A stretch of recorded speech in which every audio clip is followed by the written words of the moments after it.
साथियों नमस्कार। आज के इस वीडियो में जो भी साथी सीटेट एग्ज़ाम की तैयारी कर रहे हैं उनके लिए जो सब्जेक्ट का चुनाव यानी जो लैंग्वेज का चुनाव किए हैं यानी भाषा का चुनाव किए हैं, जैसे इंग्लिश लैंग्वेज है और हिंदी भाषा है, कुछ साथी जो है संस्कृत भाषा का चुनाव किए हैं। तो आज जो है इस वीडियो के माध्यम से हम जो है चर्चा करेंगे, अध्ययन करेंगे हिंदी भाषा के अंतर्गत जो हिंदी पेडागोजी है उसके अंतर्गत जो है जो भाषा विकास है उस पर हम चर्चा करेंगे। और ये आज का जो वीडियो है ये सभी साथी जो सीटेट का एग्ज़ाम जुलाई में प्रस्तावित है, अभी संभवतः देखो इसकी जो है डेट भी चेंज होने की संभावना है, लेकिन कोई अभी श्योर नहीं है, लेकिन हो सकता है हो जाए। तो क्योंकि जिस तारीख में सीटेट का एग्ज़ाम प्रस्तावित है उस तारीख में एक बहुत बड़ी परीक्षा 7 जुलाई को ही प्रस्तावित है, तो इसलिए अगर कोई ज़्यादा इशू नहीं होगा तो चेंज नहीं होगी, नहीं हो भी सकता है, वैसे जो भी होगा जानकारी दी जाएगी। तो आज के इस वीडियो में हम हिंदी पेडागोजी के अंतर्गत अध्ययन करेंगे भाषा विकास, यानी जो बालक है, बालक क्योंकि विकास की अवस्थाएं कई अवस्थाएं हैं और हर अवस्था में बालक के अंदर जो है भाषा का जो विकास होता है अलग अलग तरीके से होता है, अलग अलग प्रकार से होता है। तो आज जो है हम इसमें भाषा विकास पर जो है चर्चा करेंगे, भाषा विकास। ठीक है, भाषा विकास यानी जो बालक है, बालक का भाषा विकास कैसे होता है, ठीक है, तो इस पर हम चर्चा करेंगे। और ये वीडियो आज का जो वीडियो है आपके लिए सभी जो सीटेट के एग्ज़ाम की तैयारी कर रहे हैं सभी साथी हैं उनके लिए बहुत ही यूजफुल होने वाला है। तो इस पर जो है हम पूरी डिटेल के साथ चर्चा करेंगे। तो चलिए देर न करते हुए शुरुआत करते हैं। जो बालक का भाषा विकास होता है कैसे कैसे होता है, कब होता है, कैसे होता है। देखिए जो बच्चा होता है, बालक होता है, जब जन्म लेता है तो जन्म के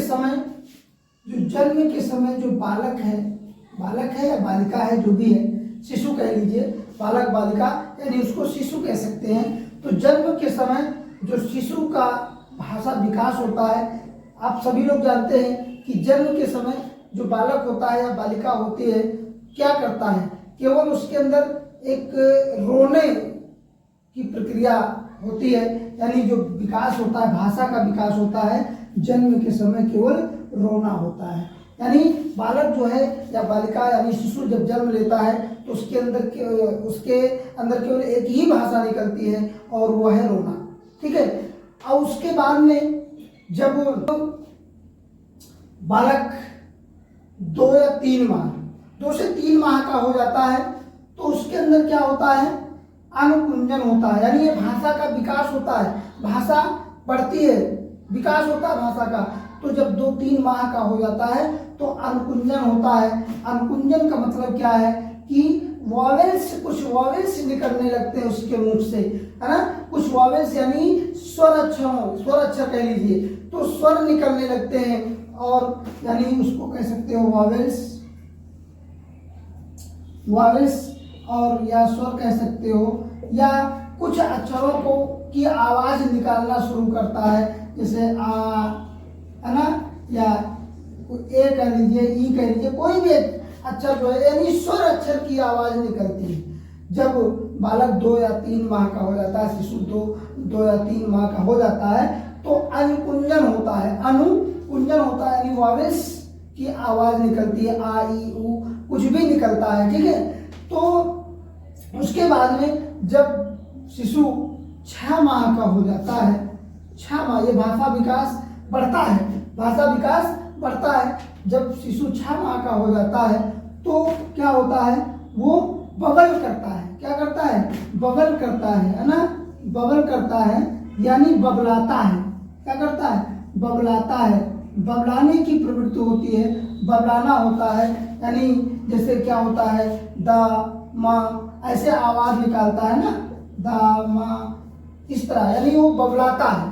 ठीक, बबलाना जो है उसका विकास होता है भाषा का। तो वो जब 6 माह का हो जाता है तो ये बबलाना शुरू करता है, बबलाना शुरू करता है, दा माँ, है ना, ऐसे शब्दों को ऐसे जो है आवाज निकालता है। उसके बाद में जब शिशु जो है 1 वर्ष का हो जाता है, क्या होता है, 1 वर्ष का हो जाता है, तो 1 वर्ष में क्या होता है, उसकी भाषा का विकास तेजी से बढ़ता है और वो जो है 2 से लेकर 3 शब्दों का, 2 से 3 शब्दों का भंडार, शब्दों का भंडार हो जाता है उसके पास। यानी 2-3 शब्द वो बोल पाता है, 2-3 शब्द बोल पाता है। जैसे अधिकतर आपने देखा होगा बच्चे जो होते हैं क्या मम्मी या पापा, है ना, या दादा, ऐसे ही शब्दों को बोल पाते हैं।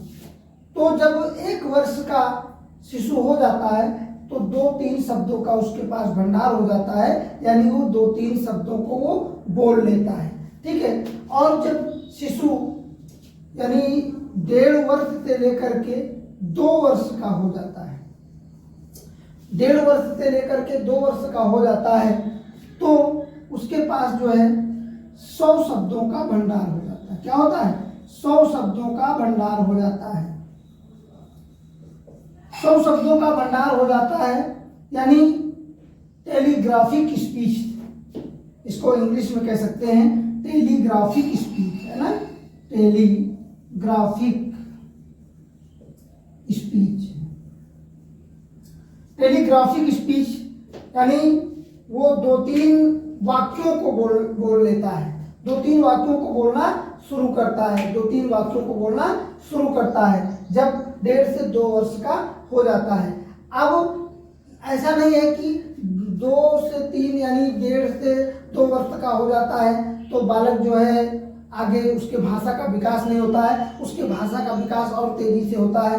वो पहले जैसे 2-3 वाक्यों को बोल लेता है 1.5 से 2 वर्ष में, उसके बाद में वो जो है धीरे धीरे और उसकी भाषा का विकास होता है तो और जो है थोड़ा बड़े बड़े वाक्यों को वो बोल पाता है। ठीक है, तो इस प्रकार से जो शिशु होता है उसका जन्म से लेकर के और 2 वर्ष तक उसके भाषा का विकास कैसे कैसे होता है। जन्म के समय जो है उस जो शिशु होता है वो केवल जो है अपनी बात को, अपनी अनुक्रिया वो क्या करता है, रो करके अपनी जो बात है, क्योंकि बोल तो पाता नहीं है तो वो अपनी इच्छा को वो रो करके प्रकट करता है। ठीक है, उसके बाद में 2 से 3 माह का जब हो जाता है तो वो अंकुरिजन करने लगता है, आ ई ऊ ऐसे ए की आवाज निकालना शुरू करता है, यानी वॉवेल्स निकलते हैं, यानी स्वर, कुछ जो है स्वर निकलते हैं उसके मुख से।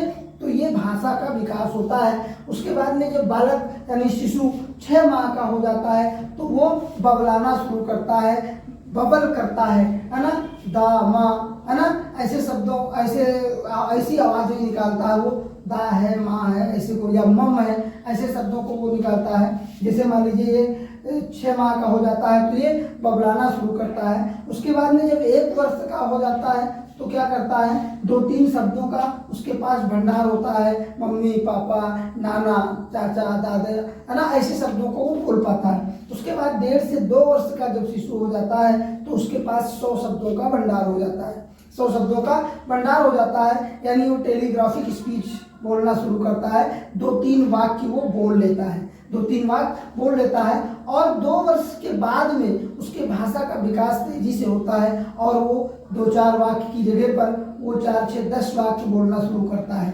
ठीक है, तो इस प्रकार से ये भाषा विकास हुआ। और इस पर जो है हिंदी पेडागोजी से रिलेटेड जो है हमने कुछ क्वेश्चन लिया है जो आपको जो है समझना है और जो है परीक्षा की दृष्टि से, एग्जाम की दृष्टि से जो है बहुत ही इम्पोर्टेंट हैं, जो हिंदी पेडागोजी के अंतर्गत है। ठीक है, तो जैसे मान लीजिए क्वेश्चन जो हिंदी पेडागोजी के अंतर्गत आते हैं वो भाषा विकास पर रिलेटेड होते हैं, है ना, भाषा विकास पर होते हैं, बौद्धिक क्षमता पर होते हैं, शारीरिक विकास पर होते हैं। इस तरह जो है जो हिंदी पेडागोजी के अंतर्गत क्वेश्चन आते हैं वो जो है भाषा विकास पर निर्भर होते हैं, शारीरिक विकास पर निर्भर होते हैं, है ना। तो आज जो है कुछ क्वेश्चन जो है हम यहाँ पर ले रहे हैं। तो जैसे बालकों का बौद्धिक, नैतिक, सांस्कृतिक विकास किस पर निर्भर करता है। जैसे मान लीजिए पहला क्वेश्चन है कि बालकों का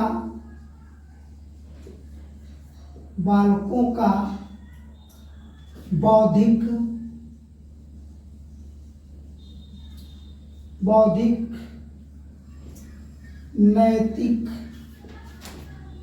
एवं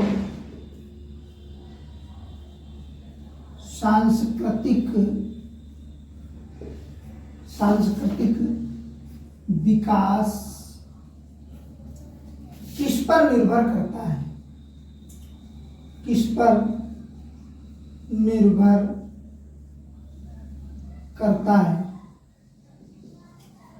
देखिए जो बालक होता है, बालकों का बौद्धिक, नैतिक एवं सांस्कृतिक विकास, है ना, बौद्धिक, नैतिक एवं सांस्कृतिक विकास किस पर निर्भर करता है। तो ये निर्भर करता है भाषा क्षमता पर। इस पर भाषा क्षमता पर निर्भर करता है, ठीक है। तो यही इसका राइट आंसर होगा, यानी बालकों का बौद्धिक, नैतिक एवं सांस्कृतिक विकास भाषा क्षमता पर निर्भर करता है, भाषा क्षमता पर निर्भर करता है।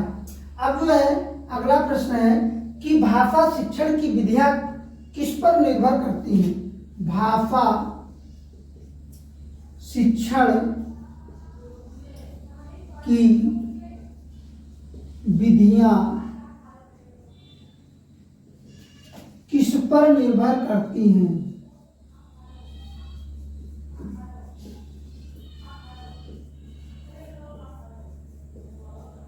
भाषा शिक्षण की विधियां किस पर निर्भर करती हैं। तो भाषा शिक्षण की जो विधियां होती हैं किस पर निर्भर करती हैं। जैसे मान लीजिए कोई टीचर है, वो बच्चों को पढ़ाने मान लीजिए जाता है, तो सबसे पहले क्या होता है, बच्चों का जो स्तर है उसको अध्यापक को जानना बहुत जरूरी होता है कि बच्चा किस स्तर का है ना। उसके बाद में क्या होता है कि प्रकरण, यानी किस प्रकरण पर वो चर्चा करे, ये जानना उसके लिए बहुत जरूरी होता है। तो भाषा शिक्षण की विधियां किस पर निर्भर करती हैं। तो इसका जो आंसर होगा कि बच्चों का स्तर, आयु और प्रकरण पर। जो बालकों का स्तर है, बालकों का स्तर, आयु एवं प्रकरण पर किस पर निर्भर करता है। बालकों का स्तर, आयु एवं प्रकरण पर निर्भर करता है। बालकों या बच्चों कह दीजिए यहाँ पर, तो ये आयु, स्तर और प्रकरण पर निर्भर करता है क्या, भाषा शिक्षण की विधियां। भाषा शिक्षण की विधियां जो है बच्चों के स्तर, आयु और प्रकरण पर निर्भर करती हैं, ठीक है। अब उसके बाद में जो है जो भाषा, अगला प्रश्न है मान लीजिए कि जो भाषा स्वाभाविक रूप से सीखी जाती है, जो भाषा स्वाभाविक रूप से सीखी जाती है, स्वाभाविक रूप से सीखी जाती है, उसे क्या कहते हैं, है ना। जो भाषा स्वाभाविक रूप, देखिए जो शिशु होता है या बालक होता है या बालिका होती है, जो अपने आप वो जिस भाषा को सीखता है। तो आप सभी जानते हैं कि जो शिशु होता है, बालक होता है, बालिका होती है, वो सबसे पहले कौन सी भाषा सीखता है, तो वो मातृभाषा सीखता है, क्योंकि वो स्वाभाविक रूप से सीखता है, तो वो मातृभाषा ही सीखता है, ठीक है। तो जो भाषा स्वाभाविक रूप से सीखी जाती है वो कौन सी भाषा होती है, वो मातृभाषा होती है, ठीक है। उसके बाद में अगला प्रश्न है कि बोलना एवं लिखना, क्या, बोलना एवं लिखना, बोलना एवं लिखना भाषा के किस पक्ष के अंतर्गत आता है, बोलना एवं लिखना भाषा के किस पक्ष के अंतर्गत आता है?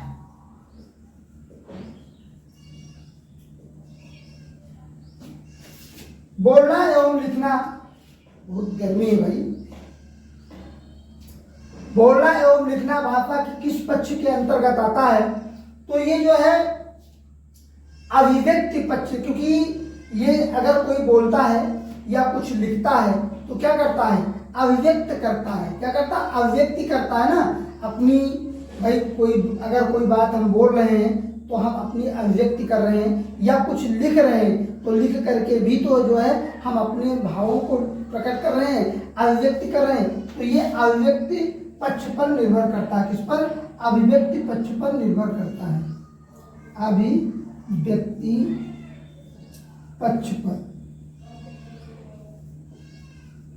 अभिव्यक्ति पक्ष पर निर्भर करता है। ठीक है, क्या? बोलना एवं लिखना भाषा की किस पक्ष के अंतर्गत आता है? किस पक्ष के अंतर्गत आता है? तो ये अभिव्यक्ति पक्ष के अंतर्गत आता है, अभिव्यक्ति पक्ष के अंतर्गत आता है। चलिए अगला क्वेश्चन है, अगला क्वेश्चन है कि मनुष्य को अपने दैनिक जीवन में सबसे अधिक कौन सी क्रिया करनी पड़ती है ना? मनुष्य को अपने दैनिक जीवन में कौन सी सबसे अधिक क्रिया करनी पड़ती है ना? जीवन में सबसे अधिक क्रिया करनी पड़ती है। मनुष्य को अपने दैनिक जीवन में सबसे अधिक क्रिया करनी पड़ती है, यानी कौन सी क्रिया करनी पड़ती है? तो ये जो है सुनने की, कौन सी? सुनने की।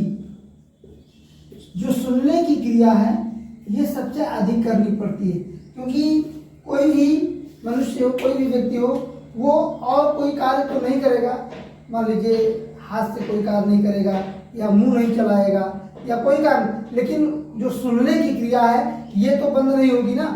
क्योंकि आप मान लीजिए बाइक चला रहे हैं, बाइक चला रहे हैं तो आप बोलेंगे नहीं, है ना? बोलेंगे नहीं, लेकिन सुनेंगे तो जरूर, इधर उधर की आवाजें तो सुनाई पड़ेंगी। तो सुनने की क्रिया सबसे अधिक करनी पड़ती है ना? उसके बाद में बाल मनोविकास, अगला प्रश्न है कि बाल मनोविकास का प्रधान साधन क्या है? देखिए जो क्वेश्चन हमने सिलेक्ट किया है ये इंपॉर्टेंट क्वेश्चन है आपके लिए। बाल मनोविकास का प्रधान साधन क्या है? बाल मनोविकास का प्रधान साधन क्या है? तो जो बाल मनोविकास होता है, यानी जो बालक होता है उसका जो मनोविकास होता है ना, तो उसका प्रधान साधन क्या है? तो जो बालक होता है वो सबसे पहले अगर उसका जो विकास होता है तो बाल मनोविकास के अंतर्गत जो है प्रधान साधन क्या आता है? ये मातृभाषा है। क्या है? मातृभाषा से ही जो है उसका विकास होता है, शुरुआत होती है ना? तो बाल मनोविकास का प्रधान साधन क्या है? तो ये मातृभाषा है। बाल मनोविकास का प्रधान साधन क्या है? ये मातृभाषा है। ठीक है, उसके बाद में अगला प्रश्न है कि बालक के संवेग अस्थायी भावों का मातृभाषा से क्या संबंध है ना? या कैसा संबंध है? जो बालक के संवेग होते हैं, क्या? बालक के जो संवेग होते हैं, ठीक है, बालक के जो संवेग होते हैं या अस्थायी भाव होते हैं, बालक के संवेग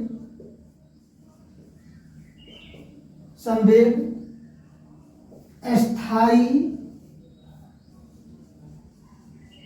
भावों का मातृभाषा से कैसा संबंध है। भावों का मातृभाषा से कैसा संबंध है ना।